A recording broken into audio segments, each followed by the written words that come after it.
Welcome back to another video of the biology. इस biology के mini series में हम लेकर आए हैं आपको कॉन्सेप्ट नंबर 2, क्रोमोसोम।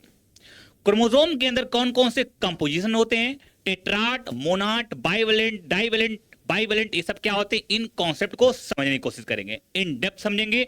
कॉन्सेप्ट आपका 5 से 10 मिनट तक जाएगा, तो चैनल पर वीडियो पर बने रहना। चलो समझते हैं। ये क्रोमोसोम तुम्हें दिखाई दे रहा है। देखो, एक क्रोमोसोम के अंदर तुम्हें ये 2 डंडे दिखाई दे रहे हैं। इन 2 डंडे को हम बायोलॉजी में बड़ी प्यार से क्या कहते हैं, क्रोमेटिड कहते हैं। क्या कहते हैं? क्रोमेटिड कहते हैं। तो क्रोमोसोम के अंदर ये तुम्हें दिखाई दे रहा है क्रोमोसोम। देखो, ये एक एक्चुअल क्रोमोसोम है, माइक्रोस्कोपिक लेवल का क्रोमोसोम है, जिसको हम माइक्रोस्कोप से उठा कर लेकर आए हैं भाई। और ये एक डायग्रामेटिक क्वेश्चन पिक्चर है, ठीक है? तो समझते हैं इस चीज को। तो एक क्रोमोसोम के अंदर तुम्हें 2 डंडे दिखाई दे रहे हैं। इन दोनों डंडों को हम प्यार से क्या कहते हैं? इन 2 डंडों को हम प्यार से क्या कहते हैं, बताओ? क्रोमेटिड कहते हैं। क्या कहते हैं इसको? हम क्रोमेटिड कहते हैं। अब सुनो ध्यान से, सुनो ध्यान से। ये दोनों डंडे आपस में जिस पॉइंट से जुड़े हुए हैं, उस पॉइंट को हम बायोलॉजी में बड़ी प्यार से क्या कहते हैं? सेंट्रोमियर कहते हैं। क्या कहते हैं उसको? हम सेंट्रोमियर कहते हैं। तो ये पॉइंट क्या कहलाता है? सेंट्रोमियर कहलाता है। 2 बात बता दिया। अब सुनो ध्यान से। ये सेंट्रोमियर की आने की वजह से क्रोमेटिड्स जो होते हैं ये 2 पार्ट में डिवाइड हो जाते हैं। तो इन दोनों पार्टों को हम क्या कहते हैं? आर्म्स कहते हैं। तो एक आर्म्स इधर, एक आर्म्स इधर, एक आर्म्स ये और एक आर्म्स ये, ठीक है? टोटल कितने आर्म्स हो गए? 4 आर्म्स हो गए। कितने आर्म्स हो गए? 4 आर्म्स हो गए। ऊपर 2 छोटे आर्म्स, नीचे 2 बड़े आर्म्स। अब इन छोटे और बड़े आर्म्स को हम कैसे रिप्रेजेंट करते हैं? सुनो ध्यान से। जो शॉर्ट आर्म होता है, जो छोटा आर्म होता है, इसको हम रिप्रेजेंट कैसे करते हैं?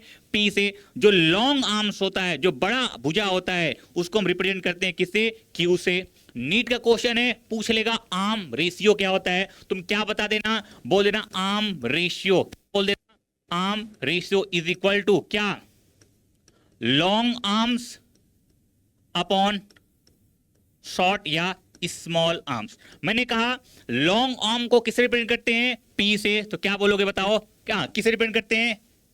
क्यू से रिप्रेजेंट करते हैं। तो क्या बोलोगे बताओ? क्यू। और शॉर्ट आर्म को रिप्रेजेंट करते हैं किससे? पी से। तो क्या बताओगे? Q by P. तो क्यू बाई पी तुम्हारा क्या आ जाएगा? आर्म रेशियो आ जाएगा। अभी तक नीट में ये सवाल नहीं पूछा है, 26 में पूछने की उम्मीद जताई जा सकती है। तो हमने क्या बात किया? हमने तुम्हें क्रोमेटिड्स के बारे में बताया, सेंट्रोमियर के बारे में बताया, आर्म्स के बारे में बताया, लॉन्ग आर्म्स, शॉर्ट आर्म्स के बारे में बताया। बात यहां तक हमारी डन हुई। थोड़ी सी बात को और आगे लेकर चलते हैं, सुनो ध्यान से। ये क्रोमोसोम जो तुम्हें दिखाई दे रहा है, इसके अंदर जो होते हैं क्या होते हैं? ये डीएनए होते हैं। क्या होते हैं? डीएनए होते हैं। ये डीएनए बना दिया मैंने, ये डीएनए बना दिया। बात समझ में आ गया? आज से बात जो समझा रहा हूं उसको ध्यान से सुनना, ध्यान से सुनना। क्या? सेंट्रोमियर के लिए हम शब्द यूज करते हैं क्या? वैलेंट। क्या यूज करते हैं? वैलेंट शब्द यूज करते हैं। अब बताओ यहां पर कितने सेंट्रोमियर दिखाई दे रहे हैं तुम्हें? यहां पर तुम्हें एक ही सेंट्रोमियर दिखाई दे रहा है, इस वजह से इसको हम क्या कहते हैं? मोनोवैलेंट कहते हैं। क्या कहते हैं? मोनोवैलेंट। वैलेंट शब्द किसके लिए यूज किया जाता है? सेंट्रोमियर के लिए। यहां पर कितने सेंट्रोमियर तुम्हें दिखाई दे रहे हैं? 1। तो इसलिए हम इसको क्या कहेंगे? इसलिए इसको हम क्या कहेंगे? मोनोवैलेंट कहेंगे। क्या कहेंगे इसको? हम मोनोवैलेंट कहेंगे। क्या कहेंगे इसको? मोनोवैलेंट कहेंगे। बात क्लियर? मोनोवैलेंट शब्द क्लियर? अब बात करते हैं, सुनो ध्यान से। ये जो तुम्हें क्रोमोसोम दिखाई दे रहा है, इस क्रोमोसोम के अंदर तुम्हें एक सेंट्रोमियर दिखाई दे रहा है, और इस सेंट्रोमियर के थ्रू ये दोनों डंडे जुड़े हुए हैं।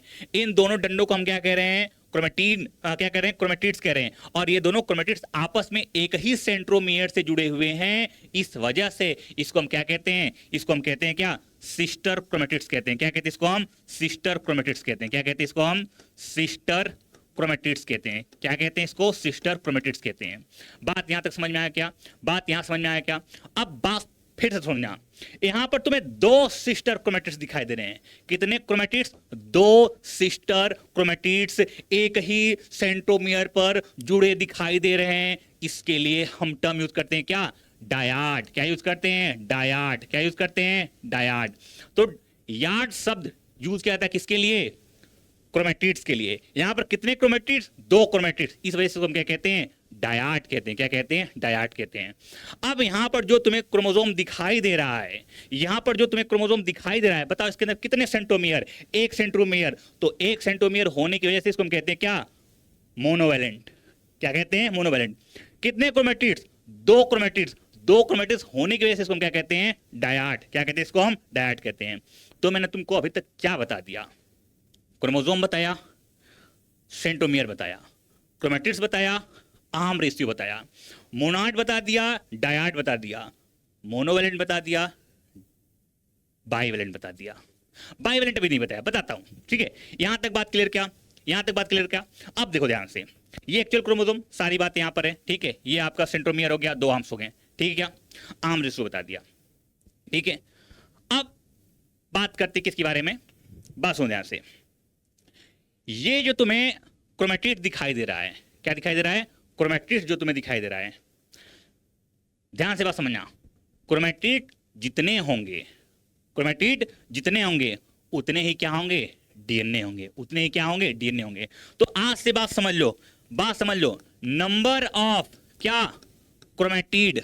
नंबर ऑफ क्रोमेटिड्स किसको रिप्रेजेंट करेगा? नंबर ऑफ डीएनए को रिप्रेजेंट करेगा। नंबर ऑफ डीएनए को रिप्रेजेंट करेगा। बात समझना ध्यान से, बहुत मजेदार कॉन्सेप्ट बता रहा हूं। क्या? कि जितने क्रोमेटिड्स होंगे उतने ही डीएनए होंगे। अब बताओ यहां पर क्रोमोसोम के कितने क्रोमेटिड्स? 1 क्रोमेटिड्स ए, 1 क्रोमेटिड्स ए। तो डीएनए कितने? 2। 2 क्रोमेटिड्स 2 डीएनए। 2 chromatids 2 DNA. बात क्लियर क्या? अगला कॉन्सेप्ट सुनो ध्यान से। इसके अंदर कितने सेंट्रोमियर? 1 सेंट्रोमियर। तो आज से बात समझना, सेंट्रोमियर का नंबर, किसका नंबर? सेंट्रोमियर का नंबर किसको रिप्रेजेंट करेगा? ये रिप्रेजेंट करेगा किसको? क्रोमोसोम के नंबर को। किसको रिप्रेजेंट करेगा? क्रोमोसोम के नंबर को रिप्रेजेंट करेगा। तो बात समझना ध्यान से, जितने सेंट्रोमियर रहेंगे उतने ही क्या रहेंगे? क्रोमोसोम रहेंगे। बताओ यहां पर कितने सेंट्रोमियर? 1 सेंट्रोमियर, इसलिए यह कहलाता है क्या? 1 क्रोमोसोम। बात समझ में आ गया? कोई दिक्कत क्या? और ऐसा क्रोमोसोम जिसके पास 2 आर्म्स हो, ठीक है, 2 क्रोमेटिड्स हो, 1 सेंट्रोमियर हो, ऐसे क्रोमोसोम को हम क्या कहते हैं? ऐसे क्रोमोसोम को हम क्या कहते हैं? Metaphasic chromosome. क्या कहते हैं इसको हम? मेटाफेजिक क्रोमोसोम कहते हैं। क्या कहते हैं? Metaphasic chromosome. तो ये रहा क्रोमोसोम के बारे में सारी बातें। अच्छा, एक बात छूट गई और तुम्हें बता देता हूं। ठीक है, एक बात छूट गई और बता देता हूं।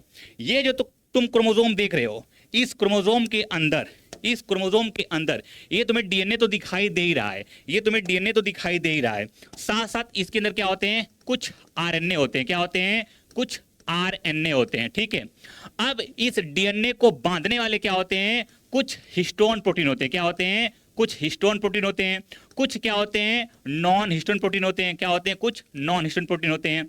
तो ये DNA, RNA, histone, non histone मिलकर ही क्या बनाते हैं? क्रोमोसोम बनाते हैं। मिलकर ही क्या बनाते हैं? क्रोमोसोम बनाते हैं। तो नीट में 2 बार क्वेश्चन पूछे जा चुके हैं कि बताओ क्रोमोसोम किसका बना होता है? तो डीएनए, आरएनए, हिस्टोन और नॉन हिस्टोन से मिलकर बना होता है। या ऐसे क्वेश्चन पूछेगा कि क्रोमोसोम किसका बना होता है? तो बोल देना न्यूक्लिक एसिड और प्रोटीन का बना होता है। क्यों? क्योंकि आरएनए और डीएनए क्या है? न्यूक्लिक एसिड है। हिस्टोन, नॉन हिस्टोन क्या हो गए? प्रोटीन हो गए। तो ये सारे क्रोमोसोम से रिलेटेड सारे कॉन्सेप्ट मैंने तुमको समझा दिया। उम्मीद करता हूं कि ये तुम्हारी क्रोमोसोम के ऊपर लास्ट वीडियो होगी। ऐसे ही बायोलॉजी के मजेदार कॉन्सेप्ट को मिनी फॉर्म में सुनने के लिए, समझने के लिए, देखने के लिए इस चैनल को फॉलो कर लो। ऐसे मजेदार कॉन्सेप्ट और कंटेंट मैं लेकर आता रहूंगा इस चैनल पर। Thank you.